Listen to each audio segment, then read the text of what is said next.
Estamos de vuelta para contarles que el medio inglés The Economist publicó los resultados de su índice de democracia correspondientes a 2021, un índice que se publica anualmente y que es bastante prestigioso a nivel internacional.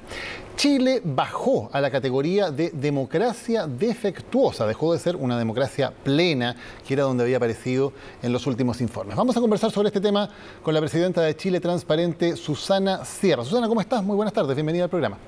Hola, muy buenas tardes, muchas gracias. Partamos explicando qué es lo que ocurre, porque Chile hace poco había logrado ese estándar de democracia plena que tienen muy pocos países en el mundo y ahora vuelve a perderlo. ¿Qué es lo que ocurrió? Exactamente. Antes de explicar qué es lo que ocurrió, también lo preocupante que es, porque efectivamente cuando la democracia se debilita, permea la corrupción y muchas cosas. Pero lo que ocurrió en base al estudio tiene que ver mucho con la relación con las pérdidas de confianza que han existido. Ya veníamos hace tiempo diciendo que la confianza en las instituciones estaba cada vez más baja. Por otro lado, el estudio también habla del contexto de conflicto en que nos encontramos en el sur, sobre todo, y también lo menciona, habla sobre la polarización que ha existido, que se perdieron los partidos de centro, por así decirlo, y que la última elección fue hecha en los extremos y eso también hace perder la democracia. Varias cosas en ese sentido muestra el estudio. Y yo creo que más como percepción ciudadana, y esto también que ha pasado en todos los países, el efecto pandemia, cómo se han visto disminuidas nuestras libertades personales como excusa de la pandemia. Y por lo tanto eso también hace que sea la democracia de los países va muy relacionada con las libertades personales de las personas que habitan los países.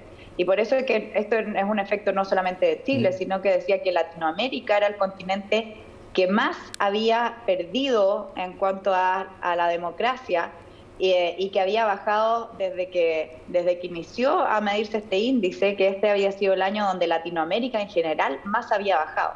Susana, pese a todos los problemas que hemos tenido en Chile, que sabemos que son bastante serios, Chile había logrado este estándar de democracia plena precisamente, entre otras cosas, por la valoración de que hubiera un proceso de convención constitucional. O sea, había una valoración internacional de la forma en que Chile estaba encauzando su crisis. Y eso ahora retrocede un poco, ¿no? Desde un momento en que habíamos sido considerados como una democracia plena, que insisto, es un estándar que tienen pocos países del mundo. Era una situación bastante privilegiada la que tenía Chile en ese sentido. Exactamente, y así todo Chile sigue estando en una buena posición. Seguimos siendo el tercer país de Latinoamérica atrás de Uruguay y Costa Rica, pero sí nos deberíamos preocupar en el fondo. ¿Qué es lo que debemos destacar de Chile? Y que esto siempre ha sido admirado por el mundo en nuestros procesos eleccionarios. O sea, realmente, cuando incluso en elecciones tan peleadas como las hemos tenido, saber los resultados el mismo día, tener un CERVEL que es verdad, podrá tener sus problemas, pero que funciona y que confiemos en los resultados electorales, es una de las grandes ventajas de Chile. Generalmente hablamos como de las cosas malas y no hablamos tanto de las buenas, pero tenemos que reconocer que en Chile las instituciones funcionan, independiente que se ha perdido la confianza. Tenemos instituciones que funcionan, tenemos procesos eleccionarios con gran participación ciudadana, tenemos en el fondo todavía como este rayado de cancha, por así decirlo. Pero ¿qué es lo preocupante de que esto empiece a bajar? Es que nos podemos encontrar en un punto de inflexión. Y por eso que acá quiero resaltar mucho el tema de la confianza en las instituciones, porque lo que pasa cuando esta confianza se pierde es que finalmente las instituciones se debilitan y países con instituciones débiles terminan perdiendo la democracia también. Y eso, Susana, es un proceso que viene de hace bastante tiempo, ¿no? Bueno, es cosa de ver los resultados de las encuestas, como una a una las instituciones sobre las cuales había prestigio, había confianza ciudadana, se han ido derrumbando. Pasó con el gobierno, con el Congreso, luego ha pasado con carabineros, con las Fuerzas Armadas, con la Iglesia Católica, con los medios de comunicación, con los tribunales. O sea, es un proceso muy transversal en términos de todas las instituciones de Chile. Tal vez los bomberos son casi casi los únicos que quedan en pie a estas alturas. ¿Hay maneras de ir ya nunca se sabe, no lo menciones que tal vez va a aparecer un caso. Ojalá. Pero hay formas de ir revirtiendo ese proceso, insisto, que no se trata simplemente de que una institución haya caído en desgracia, sino que es una desconfianza generalizada sobre todas las instituciones, tanto políticas como de la sociedad civil en Chile.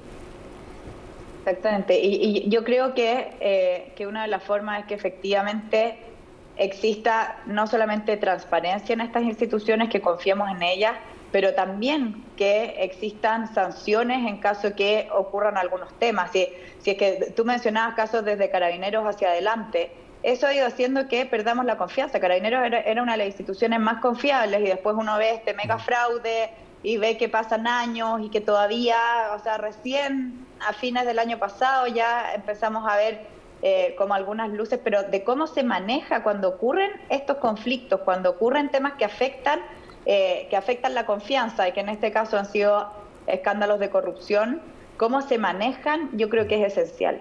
Porque ahí es donde está la confianza, es de saber, efectivamente acá va a operar la justicia, no porque sea amigo o porque pertenezca a este partido político, a este otro, o porque esté del lado del gobierno o no esté del lado del gobierno. Y yo creo que ahí hay una línea muy, muy clara que tiene que ver con las medidas anticorrupción que se toman, que yo creo que hoy día en Chile, si bien las leyes están, todavía falta mucho que hacer por ese mismo lado, y que existan penas ejemplificadoras, que exista, en el fondo, que la gente sepa que en Chile no puede hacer esto. ¿Qué es lo que ha llevado a las instituciones a como están hoy día? Temas de falta de transparencia. Acuérdate hace varios años cuando empezaron a salir este tema de las asesorías falsas en el Congreso, porque usaban las asignaciones con sus amigos, o sea, todas estas cosas te empiezan a producir una desconfianza ciudadana que la única forma de revertirla, o sea, en el fondo como de volver a ganarla de raíz, es que se diga basta, ya no más, hasta aquí nomás llegamos, y que existan penas ejemplificadoras y castigos reales, y que no sea como que haya, si dejo que pase el tiempo, los delitos prescriben y acá sigo sentado en el mismo lugar. Susana, hablábamos también del tema de la convención, que evidentemente hoy también está en la polémica, hay incertidumbre sobre cuál va a ser finalmente el resultado de ese trabajo, pero eso es visto como un elemento que puede ser positivo al menos en el análisis que se hace en The Economist. ¿Qué tanto va a influir finalmente lo que pase en esa convención, qué pase con el proceso, qué pase con el plebiscito, cuál sea el proyecto que se presente en el devenir de Chile en los próximos años, para ver si logramos nuevamente convertirnos en una democracia plena o nos seguimos degradando en este tipo de rankings? Yo creo, y esto lo estoy hablando a modo personal, es que muchísimo. O sea, efectivamente, y cuando partió la convención, acuérdate que tenía una confianza grandísima. Era la convención era la institución con mayor confianza.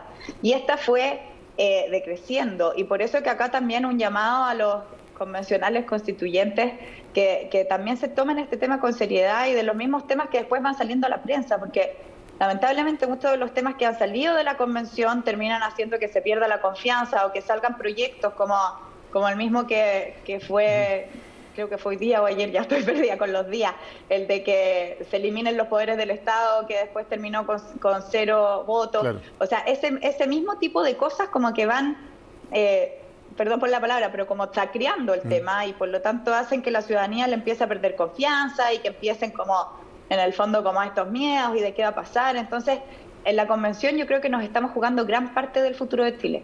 Y lo que salga en esta convención, que no tiene por qué ser perfecta, pero en el fondo va a ser lo que va a regir al país en los próximos años. Y por lo tanto, si salen temas como, por ejemplo, que el Poder Judicial, que es un poder tan importante, pierda la independencia, o si es que salen temas como que ya no existen poderes del Estado, o que queda todo en manos de un solo poder y por lo tanto ese poder es autoritario, seguramente vamos a seguir decreciendo en el ranking. Si es que uno ve los países, y ojo que 30% de los países del mundo, de acuerdo a este ranking, viven en contextos autoritarios, o sea, todo lo contrario a la democracia. Y la convención juega un rol fundamental en proteger esta democracia. O sea, yo creo que uno de los, sin ser experta constitucionalista, pero uno de los principales objetivos de la convención es resguardar la democracia. Si es que la convención lo que termina saliendo en la constitución va en contra de la democracia, obviamente que nos vamos a empicar hacia abajo hacia este otro extremo de los países autoritarios. Susana, precisamente es interesante ver lo de los países que tenemos que mirar para arriba, digamos, los que son modelos y los que están en primeros lugares del ranking. Lo decíamos, en el caso de Latinoamérica, Uruguay y Costa Rica son los únicos dos países que están sobre Chile. Chile está bien ubicado en el contexto latinoamericano. Pero cuando uno ve, por ejemplo, los países desarrollados, hay cosas que llaman la atención. Estados Unidos, que es, muchas veces se dice, la democracia más antigua, más estable del mundo, está bastante abajo. Y en cambio hay otros países más abajo que Chile. Claro que sí, bastante más abajo que Chile. Y en cambio hay otros países que todavía se mantienen en las primeras posiciones. ¿Qué lección podemos sacar ahí de democracias consolidadas que al parecer se están degradando muy rápidamente, como Estados Unidos, y al revés, otras democracias que están todavía manteniéndose en un nivel de mucha estabilidad, de muchísima participación y de instituciones muy fuertes? Perdón por ser repetitiva, pero vuelvo a la palabra confianza. Yo creo que son países donde efectivamente las instituciones funcionan y que cuentan con altos niveles de confianza. Si comparamos el ejemplo de Estados Unidos, que es lo que ha pasado en los últimos años, y con todos estos escándalos y la trama y Trump y Rusia y la pelea con China, todo eso va haciendo que la confianza en las instituciones vaya bajando y que por lo tanto también vayan bajando en este ranking. Y por lo tanto, un país, la democracia va directamente relacionada a la fortaleza de esas instituciones. Por lo tanto, un país con instituciones sólidas, un país con instituciones independientes, donde efectivamente exista la rendición de cuentas, donde no haya ninguno de estos poderes del Estado, por así decirlo, que esté controlado por otro, va a ser un país que va a tener una democracia plena.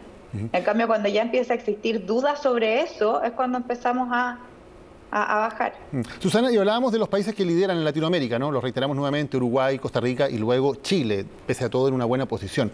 En los últimos lugares, en cambio, tenemos países como Cuba, como Venezuela, por cierto, y Nicaragua, que también se ha degradado muy rápidamente. ¿Qué está pasando en esos últimos lugares de países latinoamericanos que derechamente tienen sistemas que son autoritarios y en los cuales no se puede hablar de ninguna manera ya de democracia? Bueno, en esos países es triste, como que uno pensaría que en el siglo XXI, año 2022, que esto ya no va a existir, pero es increíble ver cómo esos mismos países o cómo los regímenes autoritarios van en aumento. Y acá hay un tema, y está proyectado incluso para el 2030, que esto sea mucho peor. Y esto tiene mucha relación con países en contexto de conflictos. Y por eso que el ranking mencionaba que era un riesgo de que Chile estaba tan polarizado, por así decirlo. Era como extrema derecha, extrema izquierda, y que estén desapareciendo estos partidos de centro, ellos lo ven como un problema, porque cuando se polariza un país, cuando se va a los dos extremos, lo más probable es que eso termine en conflicto.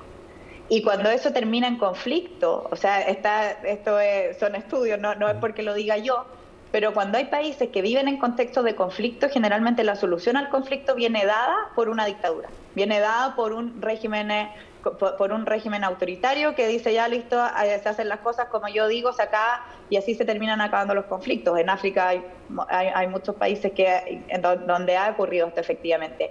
Y si es que vemos lo que ha pasado en los mismos países de la región, Haití, Nicaragua, Venezuela, son países que también han pasado por esos procesos. Y por eso que el ranking mencionaba tanto, porque uno diría, oye, la parte buena, tuvimos una elección muy polarizada, que fue una elección civilizada, que terminó bien, donde se contaron bien los votos, donde el candidato perdedor lo reconoció, a diferencia de Estados Unidos, donde Trump ni siquiera sé si todavía reconoce su pérdida. Entonces, en el fondo, esto es un riesgo.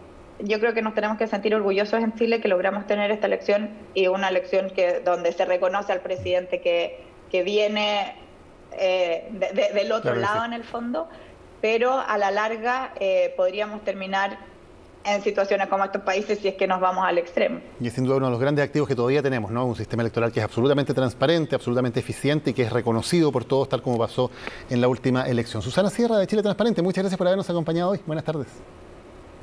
Muchas gracias, Daniel, y buenas tardes, noches a todos. Nos vamos a la pausa, ya volvemos con más aquí en CNN.